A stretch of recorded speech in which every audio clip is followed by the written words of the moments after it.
এখন সাধারণ লাগছে, কিছু কিছু ধান পাকতে আরো দেরি আছে, আরো সপ্তাহখানে যাব। এখন কিছু কিছু বাক্সে আমরা কাটতেছি হাইব্রিড ধান, আর দেশি ধান তো তোমার হারাই গেছে। রাস্তা খুব খারাপ, রাস্তার মাঝে অনেক কাদা, ধান থেকে গাড়ি কুপে যায়, অনেক সময় যে ধান মাটিতে পড়ে যায় ওইগুলো আবার তুলে নিয়ে আসতে হয়, খুব কষ্ট হয়। আমি 9 কাজ জমি করছি, আমার 67 ধান মারা গেছে। 6.5 কাজ জমি আমার অলরেডি মরে গেছে। জমির হয়ে পাইছি 15 মন 20 মন পাইছি, এই জায়গা 10 মন 7-8 মন। আমার উঠতে 3-4 কেয়ার ক্ষেত্র আছে, ফিলে তো নিছে আর ফিলে নিয়েও ওখানে ফুকে দরিয়া পরে দলা হয়েছে যে 12 আনির মাঝে 4 আনি পাইব।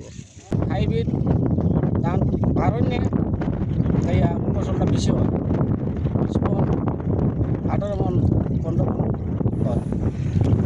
বেশি যাতে ধান কম হয়, বেশি যাতে ধান কেউ করে না। আগে মনে করেন বিভিন্ন খান থেকে শ্রমিক আইতো, কিন্তু ওখানে 4-5 বছর ধরে শ্রমিক আসে নাই। তো তোমার জমি ধান কাটার লাগিয়া খুব কষ্ট হয় আমরা এই এলাকার জন্য।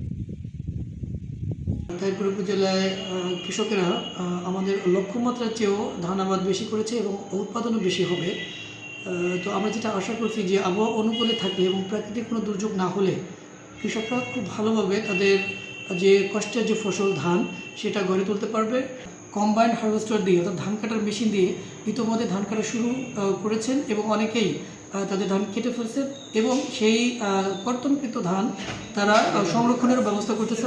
এবছর তাইপুর উপজেলায় প্রায় 250 থেকে 300 কোটি টাকার বোরো ধান উৎপাদন হবে এবং মাঠে ঘাটে আমরা কৃষি বিভাগ তাইপুরের কৃষকদেরকে সার্বিক পরামর্শ দিয়ে আসছি।